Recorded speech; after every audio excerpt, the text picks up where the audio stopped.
छोट्याशा गोष्टीवरून मूर्खपणा जर कुणी करत असतील तर मग ते दोन्ही समाजाचे असो. प्रशासनाला विनंती आहे की मग ठीक आहे, आमचा राजकीय हस्तक्षेप किती असो, जर दोषी असतील तर त्यांना सोडू नका, मग ते कोणत्याही समाजाशी असो. परंतु माझी दोन्ही समाजाला विनंती आहे की आपल्याला इथंच राहायचं आहे. रात्रंदिवस आपले संबंध आहेत. पुन्हा एकदा सांगतो की ही मंडळी बदलतील, ही 3 वर्षानंतर इथली मंडळी बदलत असते. आपल्याला इथंच राहायचं आहे, आपण त्याचा विचार करायचा. आणि आपण आपल्या म्हणजे धार्मिक सण साजरे करत असताना आपण आपल्याला जर बंधनं घालून घेतली तर कुठंच अडचणी येत नाही. कुणी कुणाचे शत्रू नाहीत, सगळे आपण एकमेकाचे मित्र आहोत. उद्या सकाळी भेटलो की आपल्याला एक दुसऱ्याला नमस्कार करायचाच आहे. जानता हूँ कि पुलिस प्रशासन ने जब जब मोमेन समाज को, मुस्लिम समाज को जब जब बुला के बात की, सब जहाँ तक यहाँ तक अभी तक जितने PI हो गए या पुलिस निरीक्षक SP साहब जितने भी मीटिंग में थे, सबको मालूम है कि मुस्लिम समाज ने हर बार सहकार्य करा पुलिस प्रशासन, चाहे 12 रबीउल अव्वल का सबसे बड़ी है. तो मैं चाहता हूँ कि आपस में मोहब्बत भाईचारा रहे और इसके अलावा ये आपस की दुश्मनी दूर करते हुए आपस में मेल मिलाप, तुम हमारे सन त्योहार में हमारे को बुलाओ, हमारे सन त्योहार में जो जैसा पहले होता था ये कुछ दिन से बंद हो गया. इसका अफसोस है मुझे. आपके सन त्योहार में हमारे को बुलाओ, हम हमारे सन त्योहार में आपको बुलाते और पहले से बुलाते भी आ रहे और अभी भी बुलाते. ये कहाना का खत्म होना. 3 वर्षाला बदलणार आहे, पण आपणाला याच गावात आपण जन्मलो वाढलो आणि आपणाला इथं मरेपर्यंत इथंच राहायचं आहे.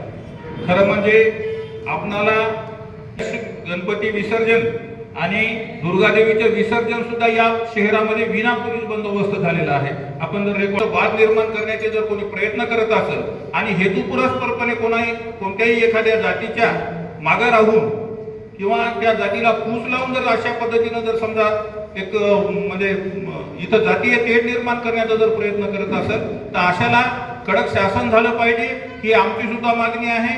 आणि दोन्ही समाजाला मी एकदा कळकळीची विनंती करतो की दोन्ही समाजाला की आपण शांततेच्या दृष्टिकोनातून म्हणजे एखादी गोष्ट जर आपल्याला जर एखादी मशरतभाई कोणी येऊन जर सांगितली तर आपण त्याच्यावर ताबडतोब ऍक्शन घेण्यापेक्षा त्या गोष्टीची सत्यता किती आहे ही पडताळून पाहणं अत्यंत गरजेचं आहे. परवा रात्री और उसकी वजह से उनका भविष्य खराब हो रहा है और वो बहुत अच्छी बात नहीं है हदगांव के लिए. ये रिकॉर्ड ठीक है, हम हैं, आएंगे जाएंगे, पर आप यहीं के रहने वाले हैं. आपको आप यहाँ देश में आपकी वजह से ही आपका रेपुटेशन बनेगा. आपका क्या रेपुटेशन है इस नांदेड़ में, इस देश में, इंडिया में, वो आप डिसाइड करेंगे. हम तो घटना के पहले पूरा कोशिश करते हैं कि सूचना देते हैं हमारी कहीं न कहीं. और ये हमको मिल बैठ के आज इसीलिए मीटिंग बुलाई गई है कि हम अपनी अपनी जिम्मेदारी को अच्छे से निभाएं. अगर आप एक जिम्मेदार नागरिक हैं भारत के, तो आपकी क्या जिम्मेदारी बनती है? अपने घर में लड़कों को क्या शिक्षा देना है, किस तरह से आपसी भेदभाव को मिटा के अगर मिरौनुक निकल समझाना है कि ठीक है परवानगी से निकल रहा है, मंदिर है, मस्जिद है, उसके सामने हम शांतता से जाएंगे. वहाँ पे आके धिंगाना करने में क्या मजा है? क्या मिलता है वहाँ पे धिंगाना करने में?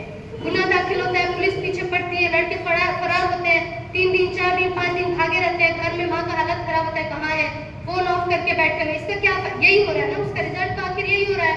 पुलिस की डंडा लगती है बाद में, यही रिजल्ट हो रहा है. उनका भविष्य कहाँ, ग्रेजुएशन कहाँ है, MA कहाँ है, पोस्ट MA कहाँ है, पोस्ट डॉक कहाँ है? ये सब नहीं हो रहा है ना. ये हमारी जिम्मेदारी है, ये पूरे हदगांव के लोगों की जिम्मेदारी है कि हम उनको सही डायरेक्शन में ले आए. और इसलिए ये मीटिंग रखी गई है. ठीक है, कायदा कानून हम देखेंगे, घटना के पहले हम सब मैनेज करते हैं. घटना हो गया तो स्ट्रिक्ट एक्शन लेना पड़ेगा और स्ट्रिक्ट एक्शन हम ले रहे हैं. FIR कर रहे हैं, उसमें अटक कर रहे हैं. हिंदू मुस्लिम जो भी खरंच आपल्या सर्वांना माहिती आहे 2 दिवसापूर्वी निवडणुकीची आचारसंहिताही जाहीर झालेली आहे. त्याच्यामुळे प्रत्येकाचं प्रशासनाचं बारीक याच्यानं प्रत्येक ठिकाणीच लक्ष आहे.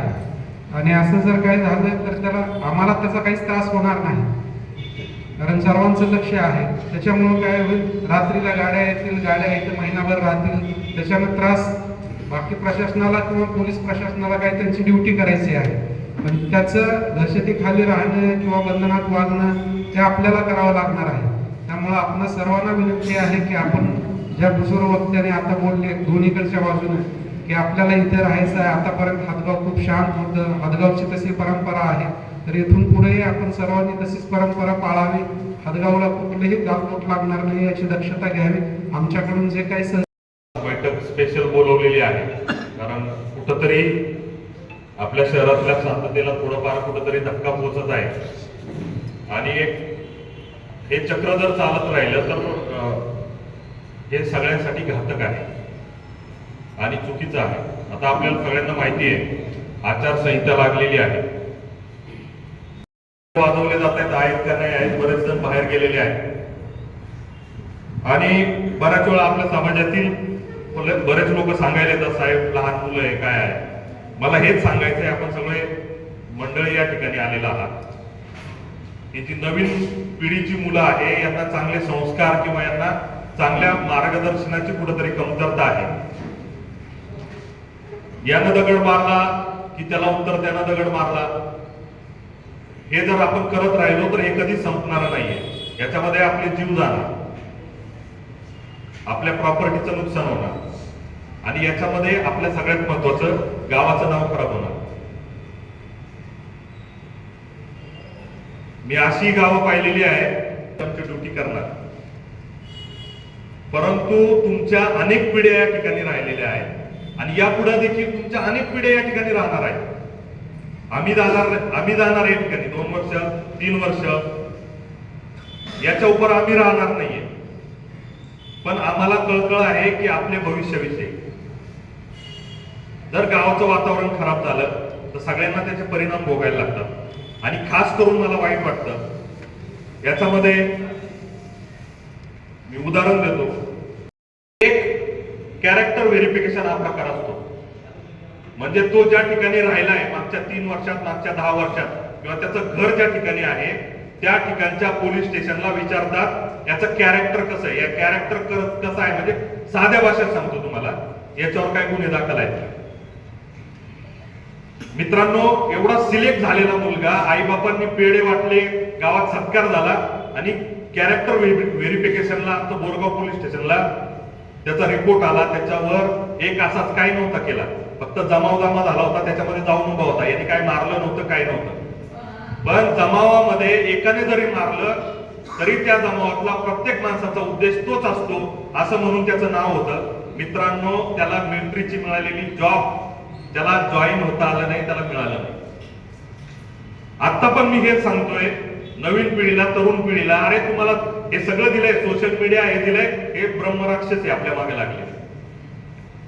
याच्यामध्ये येऊ नका. कोणी फेसबुकला स्टेटस टाकलं, कोणी इकडं स्टेटस टाकलं, मग याने असं गाणं बनवलं, त्याने ते गाणं लावलं, याच्यामध्ये पडू नका.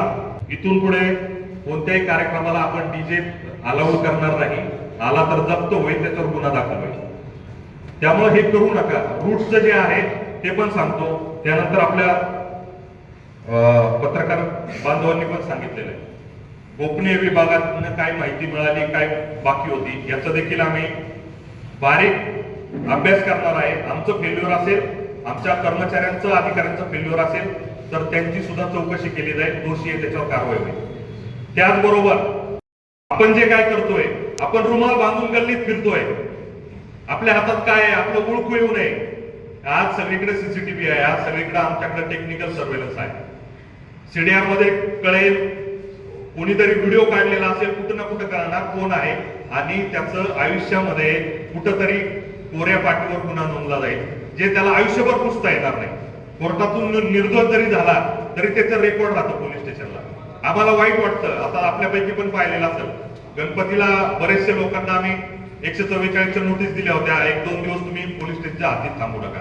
आता हे रेकॉर्ड तयार होणार, जरी तुम्ही गेले भेटायला पुढच्या वेळेस, नाही साहेब असं आहे, तुम्ही किती गप्पा मारलाय, तुम्ही किती चांगलं वागत असलाय, तर हळूच कोणतरी होतं साहेब याचा तो गुन्हा दाखल आहे. आपलं रेकॉर्ड खराब करून घेऊ नका. आणि सगळ्यात महत्वाचं, याचे जे दुष्परिणाम भोगायला लागणार आहे हे आपल्यालाच भोगायला लागणार आहे. हदगाव पोलीस स्टेशनला 3 गुन्हे दाखल आहेत आणि त्या संदर्भामध्ये आजची ही शांतता कमिटी बैठक आयोजित केली होती, ज्याच्यामध्ये सर्व समाजाचे लोक मोठ्या प्रमाणावर बैठकीसाठी उपस्थित होते. प्रशासनाच्या वतीनं, महसूल प्रशासन आणि पोलीस प्रशासनाच्या वतीनं सर्वांना आवाहन करण्यात आलेले आहे की कोणीही अफवावर विश्वास ठेवू नका. आणि ज्यांनी कोणी गैरप्रकार केलेला आहे त्यांच्यावर कायदेशीर कारवाई केली जाईल आणि प्रशासन आपल्या सगळ्यांना प्रशासनाला सहकार्य करण्याचं आवाहन करतंय आणि अफवांवर कोणी विश्वास ठेवू नये. पोलीस त्यांच्या पद्धतीनं कायदेशीर कारवाई करत आहेत.